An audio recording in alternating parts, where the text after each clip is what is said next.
ನಾನು ಹೋಗಿದ್ದೀನಿ, ಆ ಸ್ಪಾಟ್ಗೆ ಹೋಗಿ ಬಂದಿದ್ದೀನಿ. ನಾನು ಕೂಡ ರೆಗ್ಯುಲರ್ ಆಗಿರ್ತಾರೆ, ಅಲ್ಲಿ 4-5 ಜನ ಇರ್ತಾರೆ, ಓದೋರು ಬೇರೆ 4 ಜನ. ಇಷ್ಟು ಜನ ನಿಮಗೆ ಸ್ಟಾಫ್ ಇದ್ಕೊಂಡು, 100 ಜನ ಸ್ಟಾಫ್ ಇದ್ಕೊಂಡು ಅವ್ರನ್ನ ಸುತ್ತುವರೆದು ಯಾಕೆ ಹಿಡಿಯಕ್ಕಾಗಿಲ್ಲ? ಆಯ್ತು, ಹೊಡೆದ್ರಿ, ಏನು ಒಳ್ಳೆ ಇದು ಏನೋ ಸೀರಿಯಸ್ ಆಗಿ ಒಬ್ಬರಾದ್ಮೇಲೆ ಒಬ್ರು 3 ಜನ ಹೊಡೆದಾಕ್ಬಿಟ್ರಿ. 4 ಜನ ಹೊಡೆಯುವಂತ ಅವಶ್ಯಕ, 3 ಜನ ಸಾಯಿಸುವಂತ ಅವಶ್ಯಕತೆ ಏನಿತ್ತು ಇದರಲ್ಲಿ? ಒಬ್ಬ ಸತ್ತಿದ್ರೆ ಉಳಿದವರೆಲ್ಲ ಓಡೋರು. ಒಬ್ಬ ಸಾಯ್ಬೇಕು ಅಂತಾನೋ ನಾನು ಹೇಳಲ್ಲ,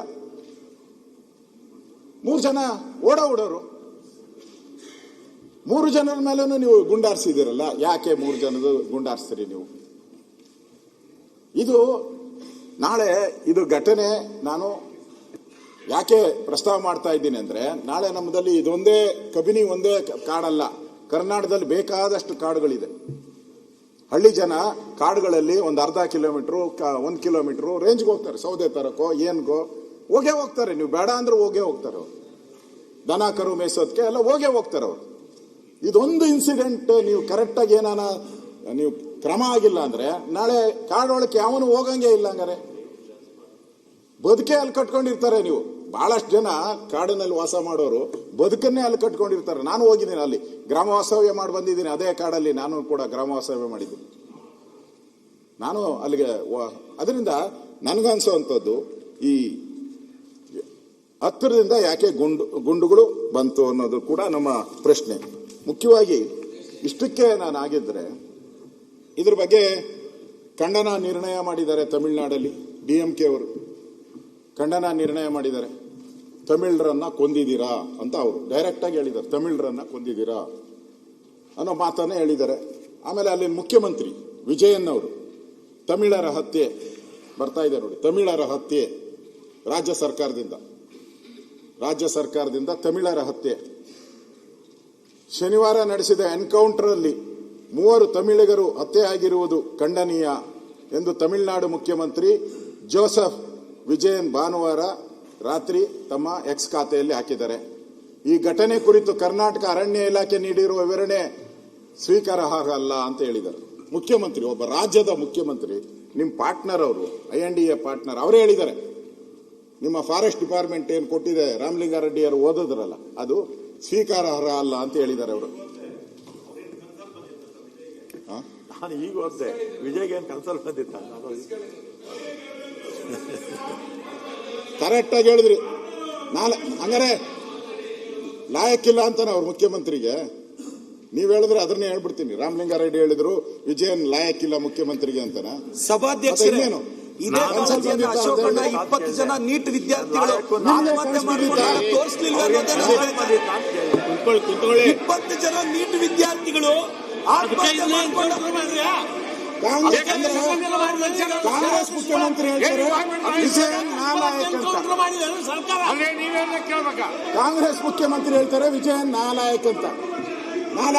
ವಿದ್ಯಾರ್ಥಿಗಳು ಆತ್ಮಹತ್ಯೆ ಮಾಡ್ಕೊಂಡಾಗಿ ಕಾಳಜಿ ತೋರಿಸಲಿಲ್ಲ ಅಲ್ಲ ಅಶೋಕಣ್ಣ? ಮಾನ್ಯ ಅಧ್ಯಕ್ಷರು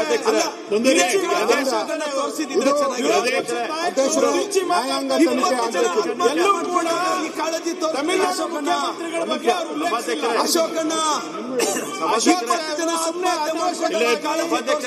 ಸಚಿವರು ಮಾತಾಡ್ತಾ ಇದ್ದಾರೆ, ದಯವಿಟ್ಟು ಇದೇ ಕಾಳಜಿ ಅಶೋಕಣ್ಣ ತೋರಿಸಲಿಲ್ಲ. ಹಾಕೊಂಡಿರೋದು ಕೇಳಿ, ಅವ್ರಿಗೇನು ಕನಸಲ್ಲಿ ಬಂದಿತ್ತ ಅಂತ ಕೇಳಿದೆ ಅಷ್ಟೇ.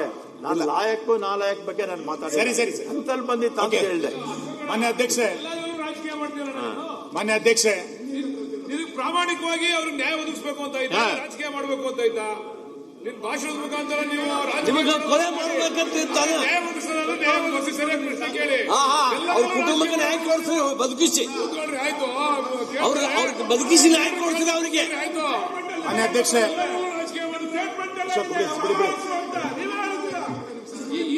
ಮೂರ್ ದಿನ ಏನ್ ಮಾಡ್ತಾ ಇದ್ರಿ ನ್ಯಾಯ ಒದಗಿಸಕ್ಕೆ? ನ್ಯಾಯ ಬೇಕಾದ್ರೆ 3 ದಿನ ಬೇಕಾಯ್ತು ಸರ್ಕಾರಕ್ಕೆ. 3 ದಿನ ತೀರ್ಮಾನ ಕೊಡ್ಬೇಕಾಯ್ತು. 3 ದಿನದ ಕೂಡ ಏನ್ ಕೊಟ್ಟಿಲ್ಲ ತೀರ್ಮಾನ. ಮಾನ್ಯ ಅಧ್ಯಕ್ಷೆ, ಮೊನ್ನೆ ಏನು ಚಾಮರಾಜನಗರದಲ್ಲಿ ಎನ್ಕೌಂಟರ್ ಅನೂರ್ನಲ್ಲಿ ನಡೆದಿದೆ, ಅದಕ್ಕೆ ಮಾನ್ಯ ಅರಣ್ಯ ಸಚಿವರು ಒಂದು ಸುದೀರ್ಘವಾದಂತಹ ಹೇಳಿಕೆ, ಚರ್ಚೆನಾ ಅಥವಾ ಕ್ಲಾರಿಫಿಕೇಶನ್ ಅಲ್ಲ ಈಗ ಕ್ಲಾರಿಫಿಕೇಶನ್ ಅವ್ರು ಕೇಳಿದ ಕ್ಲಾರಿಫಿಕೇಶನ್ ಉತ್ತರ ಕೊಡ್ತಾರೆ ಸರ್ಕಾರ. ಚರ್ಚೆ ಅಂದ್ರೆ ಎಲ್ರಿಗೂ ಅವಕಾಶ ಕೊಡಬೇಕು. ಈ ಕಡೆ ಅವ್ರಿಗೂ ಅವಕಾಶ ಕೊಡಬೇಕು, ಆ ಕಡೆ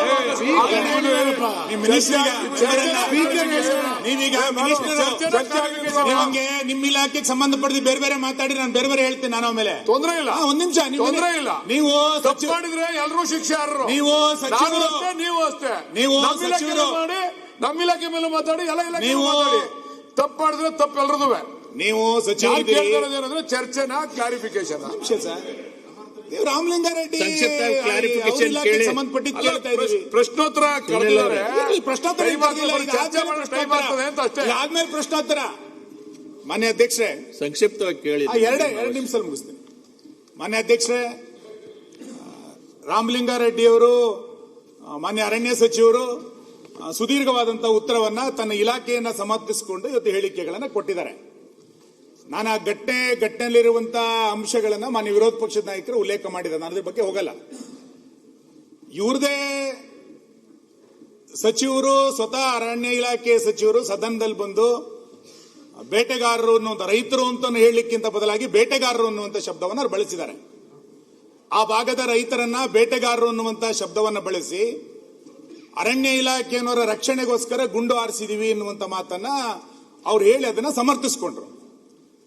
ಇದೇ ಸರ್ಕಾರದ ಸಚಿವ ಸಂಪುಟದಲ್ಲಿ ಕೆಲಸ ಮಾಡ್ತಾ ಇರುವಂತ ಚಾಮರಾಜನಗರವನ್ನ ಪ್ರತಿನಿಧಿಸ್ತಾ ಇರುವಂತ ಒಬ್ಬ ಸಚಿವರು ಒಂದು ಹೇಳಿಕೆಯನ್ನು ಕೊಟ್ಟಿದ್ದಾರೆ. ನಾನು ಹೇಳಿಕೆಯನ್ನು ಓದ್ತೀನಿ ಅಷ್ಟೇ.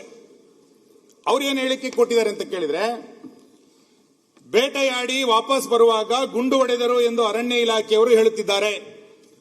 ಇದನ್ನು ನಂಬುವ ಸ್ಥಿತಿಯಲ್ಲಿ ನಾನು ಇಲ್ಲ. ಎನ್ಕೌಂಟರ್ ನಂತರ ಯಾರಿಗೂ ಮಾಹಿತಿ ನೀಡದೆ ಸ್ಥಳಾಂತರಿಸಿದರು. ಪ್ರಕರಣವನ್ನು ನ್ಯಾಯಾಂಗ ತನಿಖೆಗೆ ಒಳಪಡಿಸಿ ಸತ್ಯಾಸತ್ಯತೆ ಹೊರತರಲಾಗುವುದು ಅಂತೇಳಿ ಸಚಿವ ಪುಟ್ಟರಂಗ ಶೆಟ್ಟಿ ಅವರು ಹೇಳಿಕೆ ಕೊಡ್ತಾರೆ. ಇವ್ರು ಹೇಳ್ತಾರೆ ಅರಣ್ಯ ಇಲಾಖೆಯವರ ರಕ್ಷಣೆಗೆ ಬೇಟೆಗಾರರ ಮೇಲೆ ನಾನು ಗುಂಡು ಹಾರಿಸಿದೆ ಅಂತ. ಆ ಜಿಲ್ಲೆಯ ಸಚಿವರು ಹೇಳ್ತಾರೆ ಅರಣ್ಯ ಇಲಾಖೆಯವರ ಹೇಳಿಕೆಯನ್ನು ನಾನು ನಂಬಲಿಕ್ಕೆ ಸಾಧ್ಯ ಇಲ್ಲ ಅಂತ. ಅಲ್ಲಿಯ ಸಂಸದರು ಹೇಳಿಕೆ ಕೊಡ್ತಾರೆ. ಒಂದು ನಿಮಿಷ.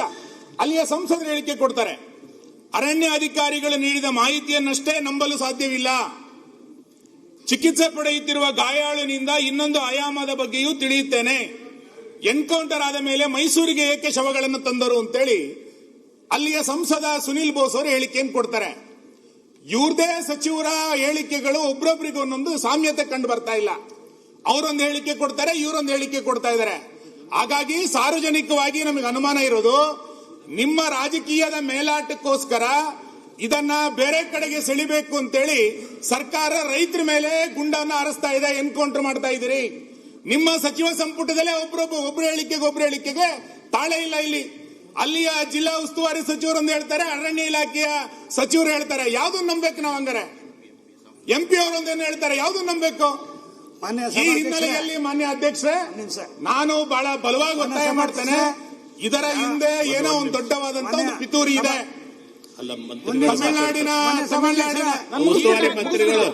ತಮಿಳುನಾಡಿನ ಮುಖ್ಯಮಂತ್ರಿಗಳು ಕೊಡುವಂತ ಹೇಳಿಕೆ, ನೀವು ಕೊಡುವಂತ ಹೇಳಿಕೆ, ಅಲ್ಲಿ ರೈತರು ಕೊಡುವಂತ ಹೇಳಿಕೆ, ಆ ಮೃತರ ಪತ್ನಿಯೊಬ್ರು ಒಂದು ಹೇಳಿಕೆ ಕೊಟ್ಟಿದ್ದಾರೆ. ಏನ್ ಹೇಳಿಕೆ ಕೊಟ್ಟಿದ್ದಾರೆ?